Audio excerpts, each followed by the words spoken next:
Quero ler com você o livro de Esther, capítulo 5, dos versículos 9 ao 14. Se você puder, abra a tua Bíblia aí. Abra o teu aplicativo, né? Hoje em dia muitas pessoas não andam mais com a Bíblia física, mas nós temos também aqui no telão, você pode ler conosco. A palavra de Deus diz assim, Esther capítulo 5, versículo 9. Naquele dia, Amã saiu alegre e animado, mas ficou furioso ao encontrar Mordecai junto à porta do rei e ver que ele não se levantava nem tremia diante dele. Porém, Amã se conteve e foi para casa. Depois mandou ouvir os seus amigos e Zeres, sua esposa, sua mulher. Versículo 11. Amã falou sobre a glória das suas riquezas, a multidão de seus filhos, tudo o que o rei o tinha engrandecido e como o tinha exaltado sobre os oficiais e servos do rei. E Amã acrescentou, a própria rainha Esther a ninguém mais convidou para vir com o rei ao banquete que tinha preparado, a não ser a mim. E também para amanhã estou convidado por ela, juntamente com o rei. Porém, tudo isso não me satisfaz enquanto eu vir o judeu Mordecai sentado junto à porta do rei. Versículo 14. Então Zeres, a mulher de Amã, e todos os amigos dele disseram, mande fazer uma forca de 22 metros de altura, e pela manhã diga ao rei que nela enforquem Mordecai. Então vá alegre com o rei ao banquete. A sugestão foi bem aceita por Amã, que mandou então levantar a forca. Versículos 1 e 2 do capítulo seguinte, capítulo 6, diz assim, naquela noite o rei não pôde dormir, então mandou buscar o livro dos feitos memoráveis, que foi lido diante do rei. Achou-se escrito que Mordecai é quem havia denunciado Bigtã e Teres, os dois eunucos do rei, guardas da porta, que tinham planejado matar o rei Assuero. Fecha os seus olhos. Pai querido, nessa noite te agradecemos leitura da tua palavra, agradecemos por estarmos juntos neste lugar, que privilégio, que prazer lermos e aprendermos de Ti, Pai, que o Senhor fale aos nossos corações, que o Senhor use a minha vida, abrimos os nossos corações, a nossa mente, que o Senhor leve cativos os nossos pensamentos, para que possamos receber tudo o que o Senhor tem para nós nesta noite. Nós te agradecemos em nome de Jesus Cristo. Amém. Amém? Bom, o que está acontecendo aqui? Essa é a quarta semana que eu tenho pregado no livro de Esther, nesta série chamada Onde está Deus? Porque é assim nas nossas vidas. Muitas vezes nós não vemos Deus agindo, nós não vemos Deus na nossa história. O livro de Esther é o único livro da Bíblia que não menciona o nome de Deus. Parece que Deus não está lá, mas Deus está o tempo todo trabalhando quando ninguém vê. Nós vimos aqui que este homem Amã, ele era do alto escalão do rei Assuero, rei da Babilônia, rei da Média, da Pérsia, de toda aquela região, 127 províncias era o seu reino, um homem poderoso, e Amã era seu braço direito, o seu auxiliar, ele era um homem poderoso, todos se curvavam diante dele por onde ele passava, menos Mordecai. A Bíblia diz que este homem judeu não se dobrava diante dele, ele não se curvava, ele levava, mesmo numa terra estranha, os judeus haviam sido exilados para a Babilônia, não era a terra deles, eles estavam lá e ficariam lá por 70 anos, numa terra inimiga, fruto do pecado, não era a vontade de Deus, que eles tivessem que sair, fossem expulsos da sua terra, de Jerusalém, lá de Israel.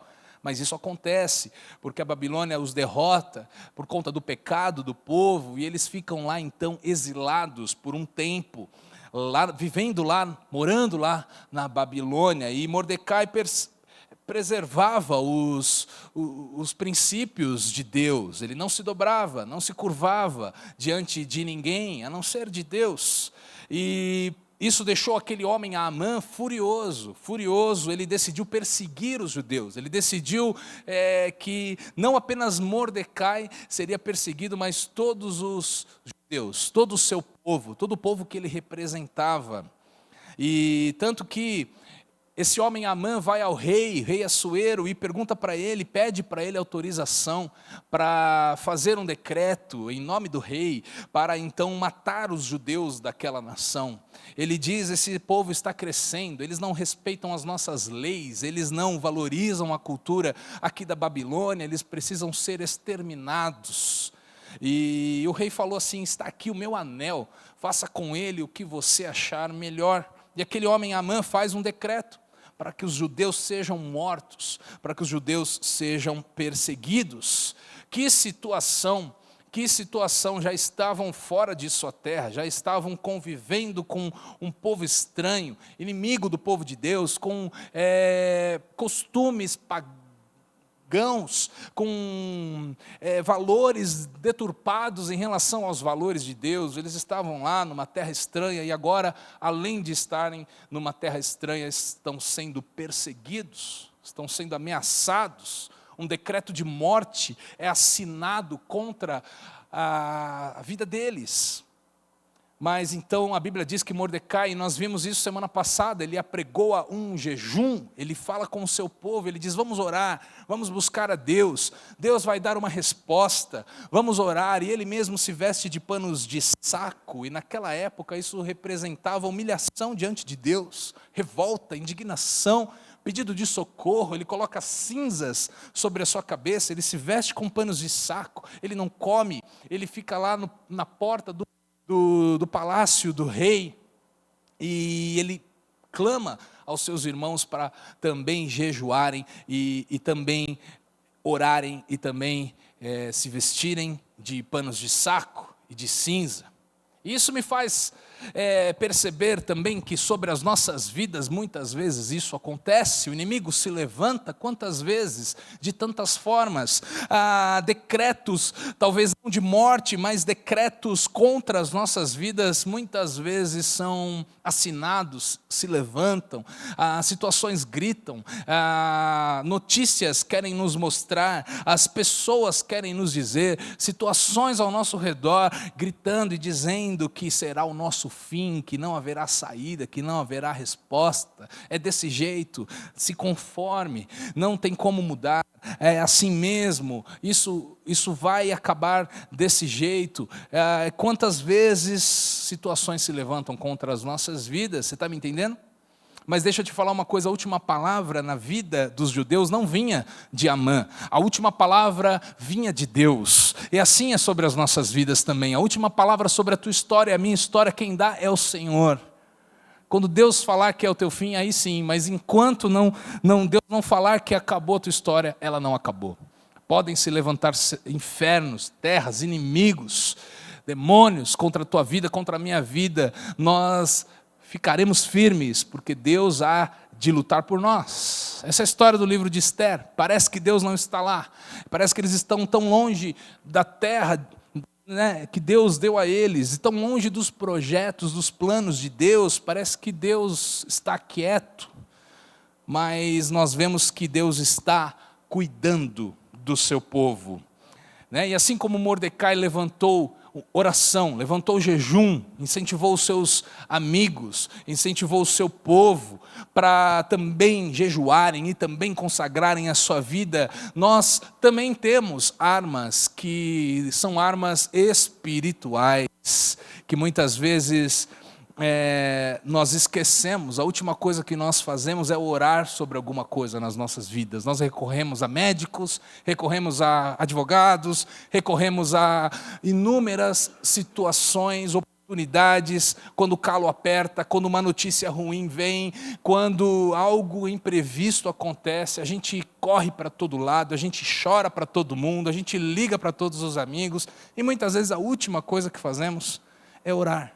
E é tão simples. Há quem diga que Deus está a uma distância de 30 centímetros de você, que seria a dobra do seu joelho até o chão, mas você nem precisa dobrar os seus joelhos. Você pode orar, fechar os seus olhos, onde você estiver, no teu carro, dirigindo, no banheiro da casa, no quarto, deitado na cama, onde você estiver, inclusive na igreja, você pode levantar as mãos e Deus estará ali para socorrer a tua vida. Deus estará ali para encher você com a paz dele que excede todo o entendimento, para não te deixar sozinho e não te deixar prostrado. Amém?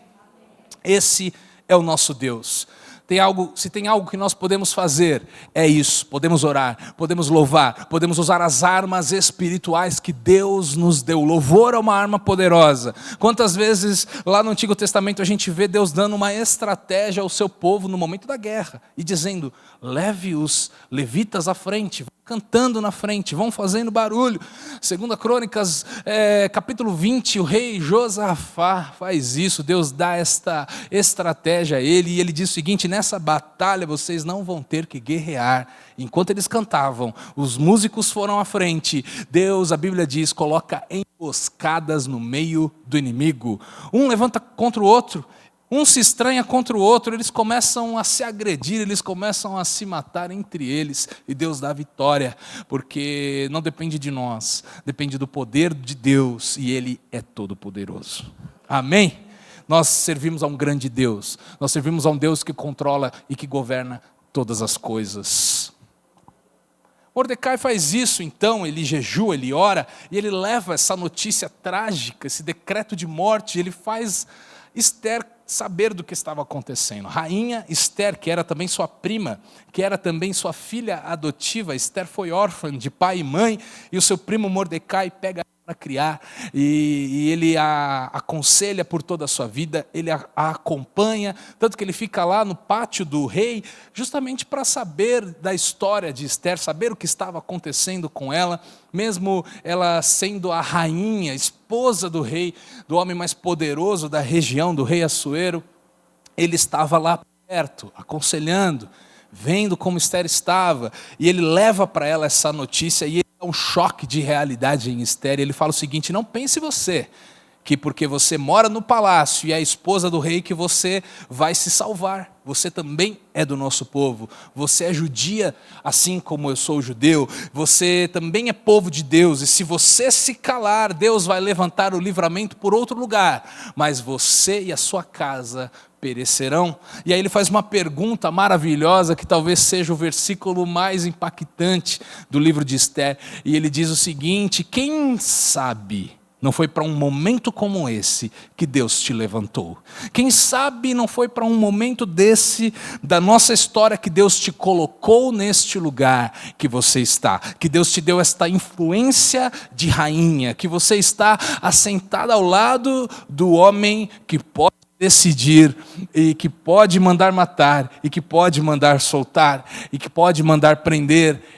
Quem sabe não foi para essa posição que Deus te levantou? Isso me ensina algo, que Deus nos coloca em posições com um propósito. Diga propósito. Você não vive onde você vive por acaso. Você não tem a família que tem, trabalha onde trabalha, tem os amigos que tem por acaso. Deus não faz acasos, Deus trabalha com propósitos. Onde você está existe um propósito. A posição que Deus te deu, Ele tem um propósito glorioso nisso aí. Qual é a tua posição hoje? Você é pai? Você é mãe? Que propósito glorioso Deus coloca e confia em tuas mãos, teus filhos, tua casa, tua esposa, teu marido, teu casamento. O maior projeto de Deus nesta vida é a família.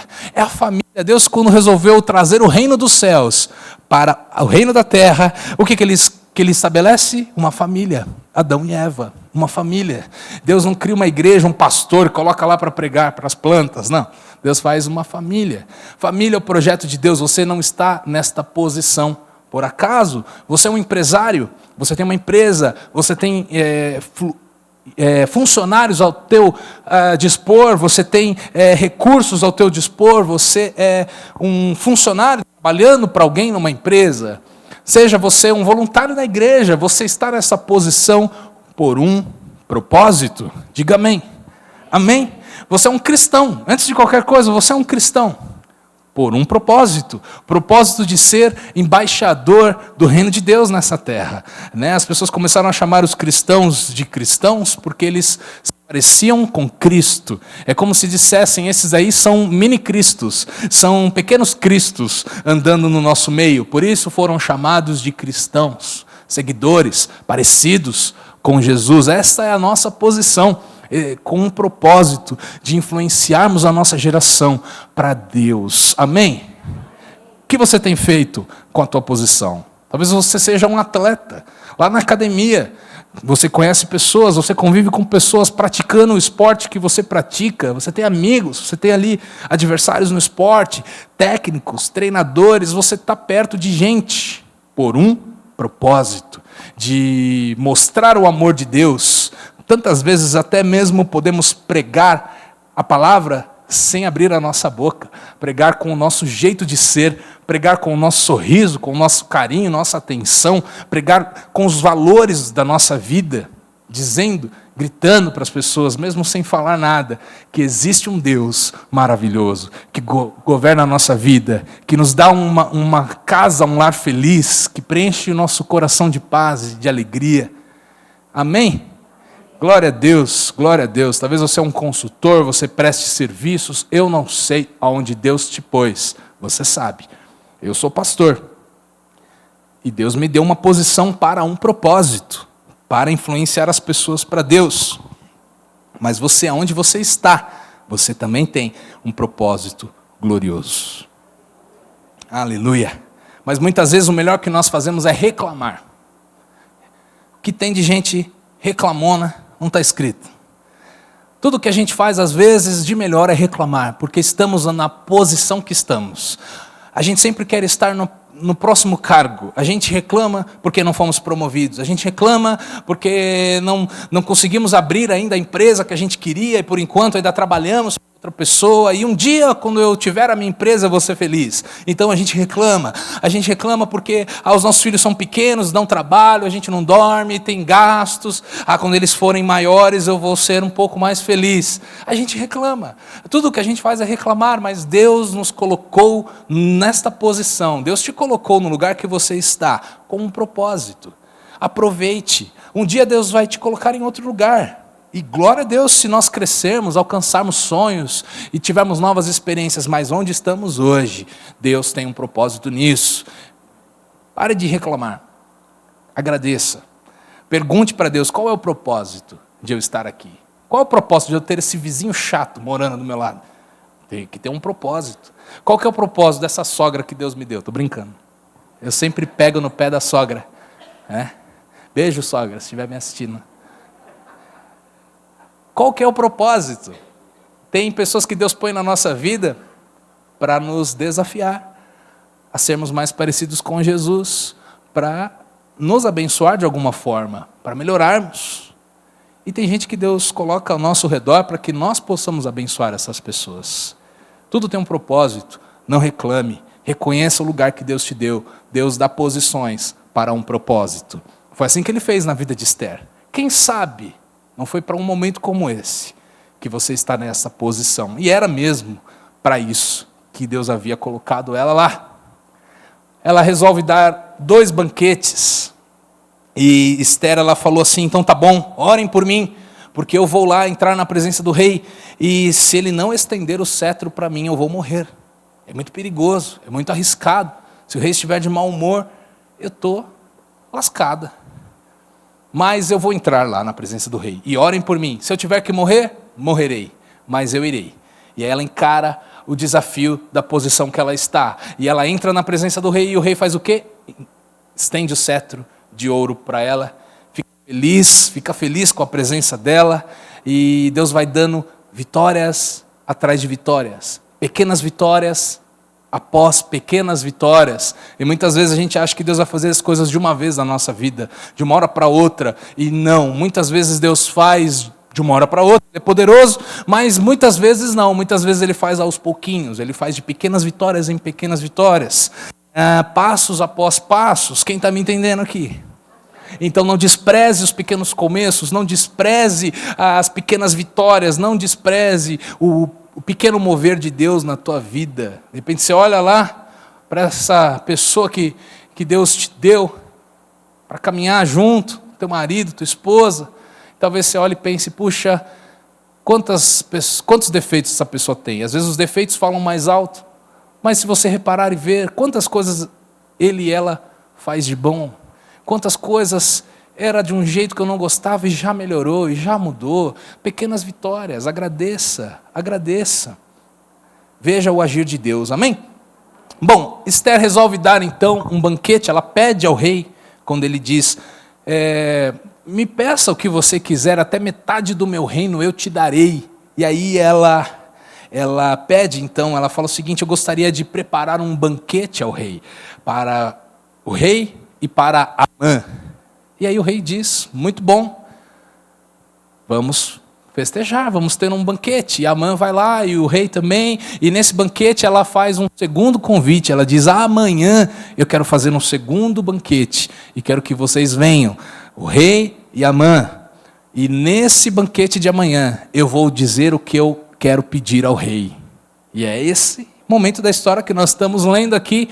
Amã volta para casa feliz, nós lemos aqui, ele se acha o bambambam, porque só o rei, a rainha e eu estou neste banquete, eu devo ser muito bom mesmo, eu sou muito admirado mesmo, eu sou um homem poderoso, porque a rainha me escolheu para este banquete. Ele chega em casa, ele fala para sua esposa, ele fala para os seus amigos, ele se vangloria, e ele diz, eu estou ali, na cúpula, no agrado do rei, no agrado da rainha. Mal sabia ele que a rainha iria pedir ao rei para aniquilar o que ele havia falado contra os judeus, mas ela ainda não tinha falado, isso ainda não aconteceu. Mas ele ainda está furioso, porque aquele bendito judeu, Mordecai, não me honra, não me reconhece, todo mundo se prostra diante de mim, mas ele não, ele se acha melhor do que eu. E aí, seus amigos, sua esposa dão uma ideia brilhante, então faz o seguinte, você é poderoso, você tem o aval do rei, você é chegado da rainha e do rei, então manda construir uma forca, para amanhã de manhã, acaba de vez com esse negócio, enforque lá esse judeu lá, e você vai ficar livre dele, você não vai mais se entristecer ou ficar com raiva por causa desse cara, ele não merece a tua atenção. E ele gosta da ideia, ele gosta. Então, a partir de então, ele manda fazer aquela forca e estava decidido. Imagine como se você saísse da história e olhasse agora de cima e vendo tudo. Nós que estamos lendo a Bíblia podemos fazer isso. A história estava selada. O destino daquele judeu estava decretado. O futuro de Mordecai estava estabelecido. O inimigo achou que tinha autoridade para acabar com a vida daquele homem. Mas Deus não permitiu. Deus não permitiu. Deus tinha uma aliança com o seu povo. E Deus falou para eles, vocês vão lá, para a Babilônia, fruto do pecado. O inimigo está levando vocês, mas contem, 70 anos vão passar e vocês vão retornar para a terra de vocês. Deus havia dado uma promessa, Deus havia feito uma aliança, era o seu próprio povo. Ele não iria deixar este povo ser exterminado e destruído. E aí, uma noite passa, parece que Deus não está fazendo nada, mas eu coloquei aqui como título desta pregação essa noite, Deus trabalha no turno da noite. Sabe por quê? Deus está no controle de tudo. Deus está no controle de tudo. Ele não se esqueceu das promessas que tinha para o seu povo. Ele não perdeu o controle não estava na mão de Amã, estava nas suas mãos. Ele não se esqueceu das promessas para o seu povo. O poder do inimigo não era páreo para o seu poder. Deus é todo poderoso. Amém? A forca estava pronta. O plano havia sido traçado. Mordecai foi dormir naquela noite. E ele nem sabia que a sua cabeça seria pedida na manhã seguinte. Durante aquela noite, Esther foi dormir. Aquela noite, sabendo que talvez no dia seguinte seria um dia importante, porque ela daria o segundo banquete, onde ela precisaria falar a real para o rei, e pedir para que ele revogasse um decreto que Amã, seu melhor oficial, já tinha estabelecido, e a princípio decretos do rei naquela época não voltavam atrás. Era selado com o anel do rei, não voltava atrás. Então para ela era um dia importante o dia seguinte. Ela foi dormir, talvez apreensiva, talvez ansiosa pelo próximo dia. Mordecai foi dormir e nem sabia que pé que estavam as coisas, nem sabia que o seu nome estava sendo falado na boca do inimigo. Amã foi dormir também, realizado, imponente, se achando o homem mais poderoso, o seu orgulho sobressaindo sobre todas as coisas, achando que, afinal de contas, tudo que eu quero eu vou conseguir. Mordecai vai ser enforcado amanhã de manhã, eu mando matar, ou eu deixo viver, eu sou bom mesmo, eu sou importante. É assim que Mordecai foi dormir. Mas alguém naquela noite não dormiu. A Bíblia diz que o rei não dormiu. Aleluia, aleluia. Tem uma verdade nesse texto. Deus não deixou o rei dormir aquela noite. Alguma coisa tinha que acontecer. Não tinha tempo, foi no meio da madrugada mesmo que Deus agiu. O rei não dormiu. Deus trabalhando no turno da noite.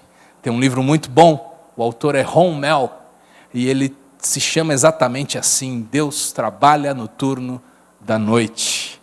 Então peço licença para usar o mesmo título essa noite, porque isso me lembra do Salmo 121, versículos dos 2 ao 5, que diz o seguinte: o meu socorro vem do Senhor, o salmista dizendo, que fez os céus e a terra.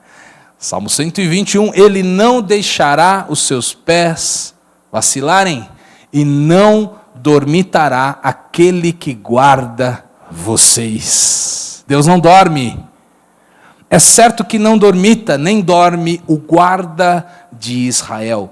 Deus é chamado de o guarda de Israel. Em Jesus nós somos o Israel de Deus. Nós somos o povo que pertence a Deus em Jesus. Amém? Não dorme o guarda do Silas. Não dorme o guarda do Tiago. Não dorme o guarda do Guilherme. Não dorme o guarda da tua vida.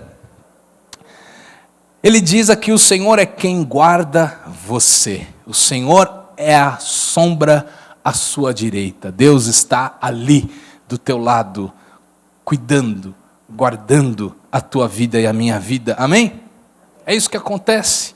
Esther capítulo 6 começa dizendo: naquela noite o rei não pôde dormir.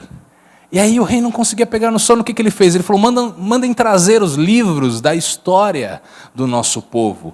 Mandem trazer os livros dos feitos memoráveis. Esther capítulo 6, versículo 1 e 2.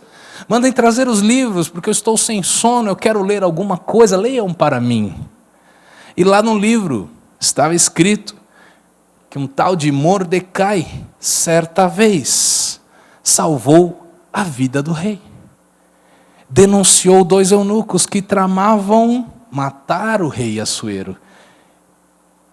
Mas naquela noite, Deus faz o rei rever a história e olhar para aquilo.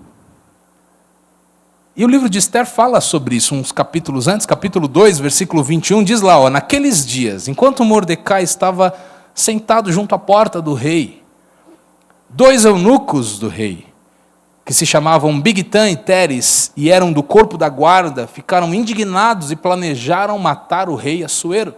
Versículo 22, isso chegou ao conhecimento de Mordecai, que o revelou a rainha Esther, e Esther o disse ao rei, em nome de Mordecai.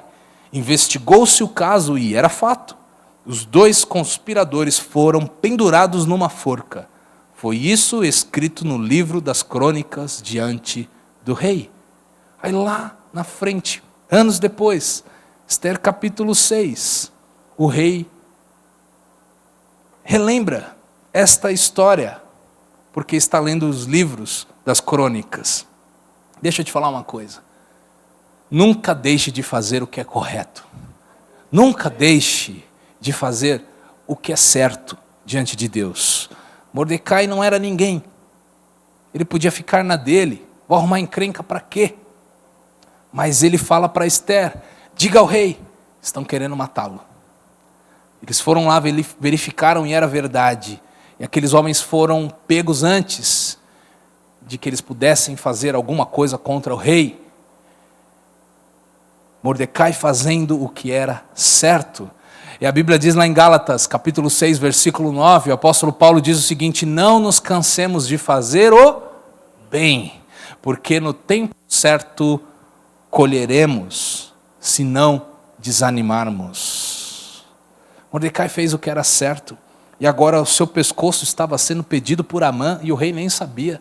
Mas naquela noite Deus tira o sono do rei, para que ele possa ler os livros das crônicas e lembrar: um homem certa vez salvou a minha vida. E quem era o homem por uma coincidência do destino? Mordecai. Deus não trabalha com coincidências, Deus trabalha com providências. Então, versículo 3, Ester 6, versículo 3, o rei perguntou naquela madrugada: que honras e distinções foram concedidas a Mordecai por ter feito isso, por ter salvado a minha vida? Os servos do rei que o serviam responderam: ele não recebeu nenhuma recompensa. Então o rei perguntou: quem está no pátio? Acho que isso já era logo de manhã, aquela noite passa, e o dia amanhece, e ele pergunta: quem está vindo aí no pátio? Ora, a Bíblia diz, Amã tinha entrado no pátio exterior do palácio real, indo encontrar o rei, para pedir ao rei que Mordecai fosse pendurado na forca, que ele, Amã, havia preparado. Versículo 5, os servos do rei lhe disseram: é Amã que está vindo aí no pátio. Então o rei mandou que ele entrasse. Amã entrou e o rei lhe perguntou. Vai vendo, que legal, eu gosto de ler a Bíblia. Tá de brincadeira, melhor que a novela das 8. Não, olha isso aqui. Versículo 6, Amã entrou e o rei perguntou: o que você acha que deveria ser feito a um homem a quem o rei deseja honrar? Pedindo um conselho para Amã. E a Bíblia diz, então Amã pensou assim, olha que bicho orgulhoso: a quem mais o rei poderia querer honrar a não ser a mim? Ele falou: então vou caprichar no pedido, vou caprichar na sugestão. Versículo 7, então ele respondeu ao rei: quanto ao homem a quem o rei gostaria de honrar, que sejam trazidos os trajes reais que o rei costuma usar, e o cavalo em que o rei costuma andar montado, e sobre cuja cabeça tenha sido colocada uma coroa real. Que os trajes e o cavalo sejam entregues a um dos mais nobres oficiais do rei, para que se encarregue de vestir aquele a quem o rei deseja honrar. Depois o leve de cavalo pela praça da cidade, proclamando em voz alta: é isso que se faz ao homem a quem o rei deseja honrar. Versículo 10. Me disse é Deus ou não é? Então o rei disse a Amã: vai depressa, pegue os trajes, o cavalo, e faça com o judeu Mordecai tudo o que você falou. Ele está sentado lá na porta do rei. E não omita coisa nenhuma, nenhum detalhe, hein? Não vai esquecer de nenhum detalhe de tudo o que você falou. Aleluia. Você está maluco? Deus controla a história. Quando você acha que é o fim, está só começando. Quando você acha que acabou, Deus envia uma providência, um milagre, e muda a história completamente. O nosso Deus é especialista em transformar histórias. O nosso Deus é especialista em salvar, em levantar, em fazer milagres. Amém? Versículo 12. Não, já foi. Versículo 11. Amã, então, devia estar mordido. Amã pegou os trajes e o cavalo, vestiu Mordecai e o levou a cavalo pela praça da cidade, e ele teve que proclamar em voz alta dele, dizendo: é isso que se faz ao homem a quem o rei deseja honrar. Depois disso, Mordecai voltou para a porta do rei, enquanto Amã foi correndo para casa, angustiado e de cabeça coberta. Amã contou a Zeres, sua esposa, e a todos os seus amigos o que tinha acontecido com ele. Então seus amigos, que eram sábios, e Zeres, sua mulher, disseram: se Mordecai, diante do qual você já começou a cair, é de descendência dos judeus, você não conseguirá fazer nada contra ele. Você certamente será derrotado. Enquanto eles ainda falavam com ele, os eunucos do rei chegaram e, sem demora, levaram Amã ao banquete que Ester havia preparado. Oh, aleluia! Eu nem estou conseguindo falar tudo que eu quero falar. O inimigo achou que era o fim. Mas Deus, em sua soberania, estava dizendo o seguinte: não é o fim não. Eu não autorizei. Eu vou começar a levantar, na verdade, esse homem. Enquanto o inimigo queria tirar a vida de Mordecai, você vai ver lá na história, eu vou pregar semana que vem a outra. Mas Mordecai vai ser o conselheiro do rei Assuero. Deus estava começando a transformar a história deste homem. Uma nova estação estava chegando. Era apenas o começo de algo novo na vida de Mordecai e o começo do fim de Amã. Amã ia ficar agora em maus lençóis. Vitórias pequenas. Deus trabalhando no turno da noite, quando ninguém vê. Era apenas o começo da hora de Deus na vida de Mordecai. Tem gente que caminha com Deus e pessoas talvez olhem de fora e pensam: foi da noite para o dia, hein? Olha esse aí, do nada mudou de vida, esse aí do nada foi levantado por Deus. Do nada, nada, meu amigo, meu irmão. Uma história de retidão. Mordecai tinha uma história com Deus. Mordecai tinha uma história de guardar os princípios do Senhor. Ele não se corrompeu numa terra distante, uma terra longe. Ele não se corrompe. Ele guarda o seu coração. Ele faz o que é certo. Ele cria, inclusive, externos princípios de Deus. Ele honra a vida do rei. Ele salva o rei de um atentado. Ele ora a Deus, ele busca no meio da dor, no meio da aflição. Deixa eu te dizer, Deus tem uma aliança com gente assim, com gente que não se dobra diante dos princípios deste mundo, com gente que guarda o seu coração, mesmo no meio de uma terra estranha. Pastor, no meu trabalho ninguém ama Deus. Está tudo bem, bem-vindo ao mundo. Né? Nós não somos ETs, que a gente só convive com quem é crente, aleluia. Né? Não. No seu trabalho pode ninguém amar a Deus, na sua família pode ser que ninguém ame a Deus, está tudo bem, mas naquele lugar, viva você para Deus.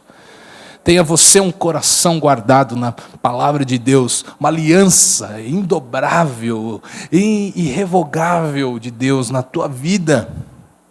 Quando Deus diz, é a hora, não tem quem segure. Deus muda a história de Mordecai. Deus valoriza e chega o tempo da colheita de tudo que ele plantou a sua vida inteira.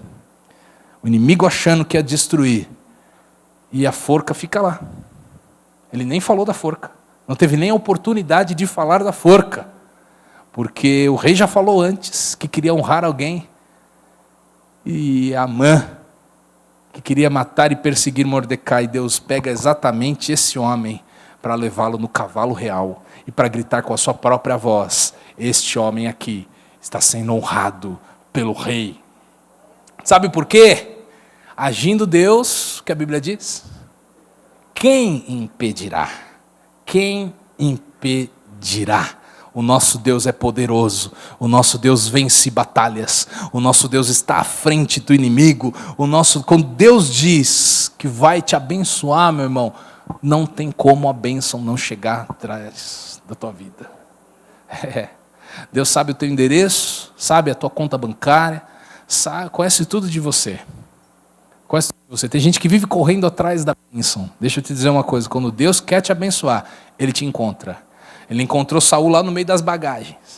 Ele encontra você, Ele encontra a minha vida. Então, não busque a bênção, não busque a aparência. Amã é que se preocupava com isso. Busque fazer o que agrada a Deus.